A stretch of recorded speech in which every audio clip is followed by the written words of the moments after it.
New projections for the USDA report and the market week, again analyzed by Jerry Gidel from Chicago, Illinois, on Connected Farmer, your channel to keep you up to date with the latest trends in agriculture and livestock. Stay tuned and don't forget to subscribe.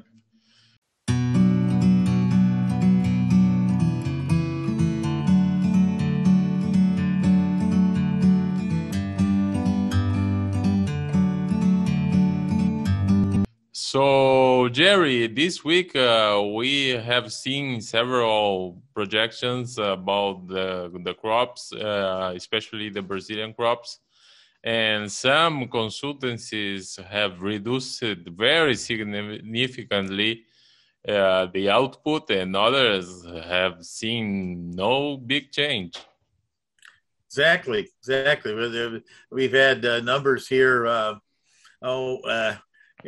USDA and CONAB were really in the low 100s on corn for the 2020-21 season here.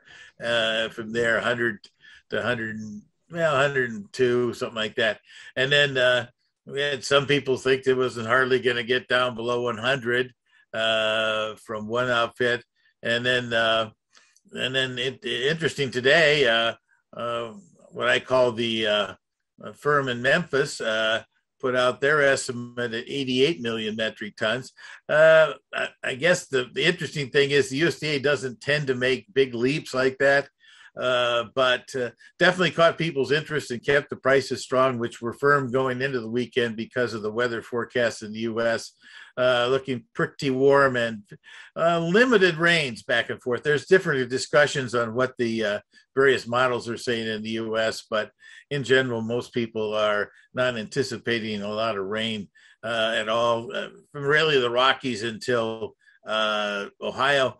The interesting thing is we could have rain in the Texas and lower Gulf Coast. It's kind of surprising. The cool weather's below us, not the cool weather above us here in the U.S. So from there, the 88 million metric ton estimate there from the Memphis analysis, quite a contrast from some of the other numbers that we've heard this week. And right now, I kind of feel like the USDA is going to be in the low 90s on 92 to 95 million metric tons. They don't tend to make a jump like that from 102 down to 88, but hey, these days, definitely things can make a change.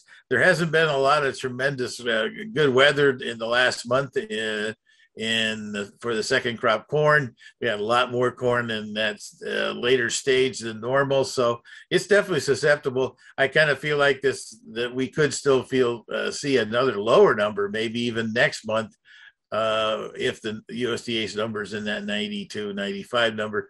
We could easily get below 80 if the continued limited rain occurs in Brazil. And once the dry season sets in Brazil, it can be a tough old go on getting moisture into those places where the crop could use it. Yes, and what would be your own estimates for both the Brazilian and the American crop? Well, I kind of anticipating the USDA to be a little conservative at 95 in this report. But do I think that the number could be 90, 91? I think it could be there eventually. I guess I've been around the USDA so long, and that I try to project what the USDA is going to say, not what it might be 3 months from now or something like that from there, because that's what the market's going to react to. The differences between the trade average guess and the numbers here in the previous month, things like that. Interestingly enough, I don't know, this afternoon here, on Friday afternoon, Bloomberg put out their estimates and the trade average guess, and their number, which just came out, was the 97 average. So there's still a lot of people like me are cautious that the USDA is going to make a huge jump down in a quick way. I kind of feel like that there's still potential problems down there. I know there's been a few rains in Paraná and that along the way, but they were hurt so badly before some of these rains showed up. and that I wonder how much that will do them any good. And at this point, we're still not getting a lot of harvesting that I've heard going on down there to really get a good handle on what some of these second crop corn yields are really going to turn out to be. Yeah, and we had a week with some significant rallies, especially for soybeans. And now we are closing again the week. What are your comments?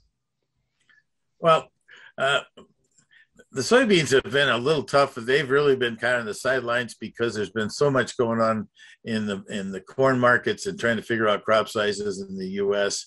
and even in the here in America and that.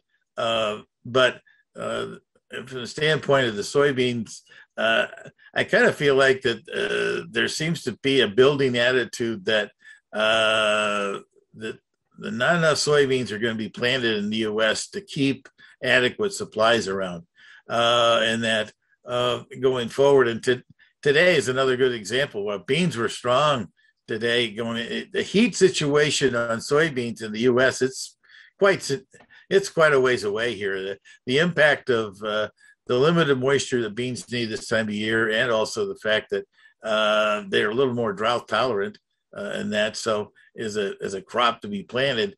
The stress is not going to be on beans in the U.S. just because it's hot here in the first days of June in the U.S. But I kind of feel like that the concern is that the stronger corn prices over the last month is maybe of the additional acres that are going to be planted. There's probably going to be a chance for at least 3 or 4 million acres more potentially. Now the question is, people think 3 million that'll go to corn and 500,000 or 1 million will go to soybeans, and that really wouldn't be good. But in general here, I think also what might have happened here is that in the month of earlier part of this week here, we had some index funds, which are funds that stay in one position on a long position and then rotate it through the year in various months. It turns out that in the corn, that was a feature that I think slipped things in kind of the middle part of the week when we had some rolling of those positions out of the July, which seems quite early because first notice days, into the month, but that's their tradition. And instead of going to September, which is still, it's actually the first month of new crop, or it might be the last month of old crop, it's confusing to most people, and they just moved July to December. And I think that's possibly what was going on in the corn. From there, the other feature is I didn't get to it. I was concentrating on South America. You were talking about the corn in the U.S. The corn production number this month for the U.S. In the 2021-22 year, the USDA has a very, I guess, have to say, long tradition of having minimal changes in their May number to their June number. Even the July number is going to be somewhat impacted by by the planting numbers on June 30th. So they don't tend to make big changes in the planting numbers, yield numbers, things like that. Corn and beans both, and and even this afternoon's Bloomberg numbers really kind of reflected that same thing. But the big deal that people are going to be looking at is the balance sheets on corn and soybeans for old crop, and that'll have some discussion here in that area. Yes, and what have you seen on the export sales released today? Well, today's export sales, you'd have to say, really, after having the big numbers we had last week, 224 million for new crop corn because of the numbers from the Chinese purchases and stuff like that. They were pretty lackluster here this week. Corn and soybeans were like, I think, 20 million old crop and 17 million new crop. And that, so they really didn't have a lot of spunk. And even if we'd had a cancellation in old crop, and wasn't all that exciting on new. And then on the bean side, modest levels there. But the key thing is what we might have seen earlier in the week here in our inspections, stuff like that. On the soybean side of things, we did get our update for the April U.S. soybean crush, and that, interestingly enough, it was a little weaker than I think a lot of the people were looking for here on an overall basis. It started from the NOPA number in the middle of the month, and that, but the twist of it is we've got 4 months to go, and we need to kind of average on total U.S. crush, not just NOPA's number, around 180 to 181 or 2 million to reach the USDA's numbers. And we only had a number here that come through just a smidgen under 170 back in April. So that's going to be a little more interesting. I think the USDA could take 10 million out of its crush estimate on this month for the U.S. old crop stocks, or excuse me, supply demand. But at the same time, I think they're going to increase exports because we're down to like 20 million, 22 million, I think it is, for the rest of the year. So I think USDA is going to like to stay at the 120 million number for this report. So that's a twist on the beans. And the same thing on the corn, since we're discussing these stock supply demand numbers, is that on the corn side, the good numbers well, we had solid numbers this spring, and we started bringing things up. We had bigger numbers in both March and April here, and it looks like May is going to be another good month. And interestingly enough, on the corn usage factor for U.S. Ethanol demand, and that we need to average about 425 million bushels of corn going into the ethanol demand. If you don't want to look at last year, you just want to go back and look at, say, 2019 or maybe 2018. I went ahead and averaged the last 4 months of both those years, and it came out that we needed to average those 2 years, I should say, we averaged 465 million between the 2 years. One was higher, one was lower, in that. But so the probability of getting 425 million seems like it shouldn't be any problem, because we definitely, it looks like at this point in the U.S., by mid to at least by the end of June, we're going to have 100% capacity at many things. The U.S. is opening up, and we've already seen the impact on this latest holiday here in the U.S. on Memorial Day, that driving and getting in the car and going somewhere is high priority for people after being cooped up for, well, I guess at this point, somewhere around 14 to 15 months. And I will throw another factor that will help, that the Brazilian real has appreciated in the recent weeks.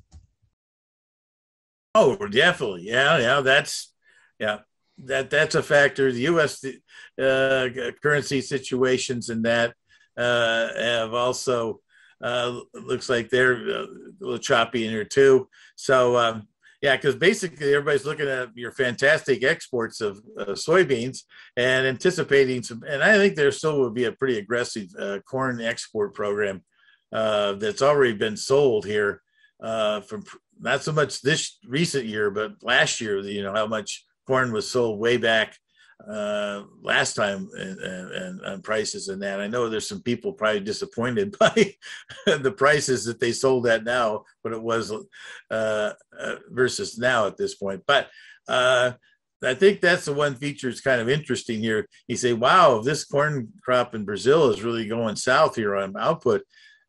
That's really going to impact our old crop corn demand in the U.S. Well, the shipping of corn in Brazil doesn't really get rolling until July, August. It really competes surprisingly a lot with our new crop exports in the U.S. So I think that's where the disappointing prospects or potential crop situations in Brazil on corn could be a bigger factor in new crop. And that's why all of a sudden, and if you really think about what's happened this week in the U.S. corn prices, you start looking at the relationship of July, which was the old crop prices, and you looked at DEES.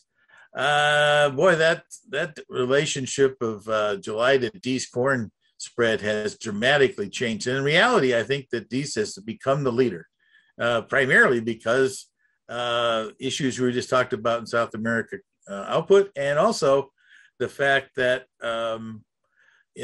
it's really important that we have a pretty substantial either plantings and a solid yield, or we have to end up having a great yield on maybe not some of the biggest numbers we've heard on plantings, because the world we've really dragged down our supply of corn on a worldwide basis. That's why I think one of the biggest examples of that is China. They have been a buyer, and they're looking to stockpile their corn supplies. And so if there's any problems here in the U.S., and that's part of the reason why this market's going to be highly sensitive to U.S. weather, because really at this point, it's pretty tough to burn up a corn crop until you get to pollination, which is for practical situation right now is that we're at least many cases 5 or 6 weeks away before we get a major portion of the U.S. crop being pollinating it, and that's where you have the first real major stress taking the pollen from the tassel and make sure it gets on the ear and gets these seeds started. And so that's the major factor that's ahead of us here. And it's going to be a very emotional rally. It looks like a roller coaster the way things are going right now. Yeah. So we are going to have a very exciting week. What else can you comment to finish, Jerry? Well, I think the corn and soybeans, as said, I'm not sure we're going to find a lot of exciting news in the S&D numbers. On the corn, though, by the way, I do think, as I mentioned, we're going to have stronger ethanol. I think we'll see the USDA number come down about 50 million on carryover stock because of 50 million increase in ethanol and that, but it'll stay above the 1.2 billion carryover stock. I think unless we can push that number on old crop down closer to 1 billion, the July is still going to be somewhat lackluster. It's not, as I said, the focus of the market is going to December. The other thing we don't want to forget about here is that we will end up having USDA's second U.S. winter wheat number that will be also coming out. Interestingly enough, when we had some substantial rains in the Southwest, Texas, Oklahoma, Kansas, things like that, we also had the Kansas Wheat Tour having some very impressive yield estimates coming out of there. And that I was wondering what kind of estimates we were going to get from the trade coming into this next report. And that winter wheat's probably going to see some increase, somewhere between 25 and maybe as much as 40 million. I'm on the top side of that range on expectations on that. But at the same time, I think that this Pacific Northwest wheat, which has been very popular this year because of Chinese interest in that, and the extreme heat and dryness west of the Rocky Mountains in the U.S., think that'll come back down 9 or 10 million. And then the soft red crop in the Eastern Corn Belt and the Southeast, maybe slightly up. So interesting, that will be a watch closely because that'll impact the wheat's carryover stock from there. I kind of feel like the one twist that we probably won't get on this report that will be highly important as we go through this season is what the final kind of feed usage was on U.S. wheat. Lots of talk and rumors that the U.S. beef industry and cattle feeding used a big chunk of wheat, but unfortunately in the last 6 weeks of the year, and there's no way of measuring that until we get to the June 30th restock. So I think that's a kind of a twist here that we might have a delayed reaction of something in the old crop that might show up in the stocks reports that were released on June 30th. And also, those, in general, the stocks numbers this year are going to be highly watched because of the fact that the impact of higher wheat feeding means maybe less corn feeding. And then on the soybean side, there's been indications that maybe last year's crop was maybe a little underestimated. And so that if we find that the stocks numbers are higher than it should be, then that could be a factor. But right now, we're highly tuned into the weather. We'll look at next week's Thursday numbers and go from there. But further reports about what's going on in Brazil will be highly important to the markets, along with how the U.S. growing season proceeds towards the July 1st date here in the next set of big numbers. And at the same time, how's the U.S. crop looking? There's some spots in northern plains that's going to look pretty putrid if they don't get some rain soon. All right, Jerry. Thank you so much. There you go. We got all kinds of stuff to chew on.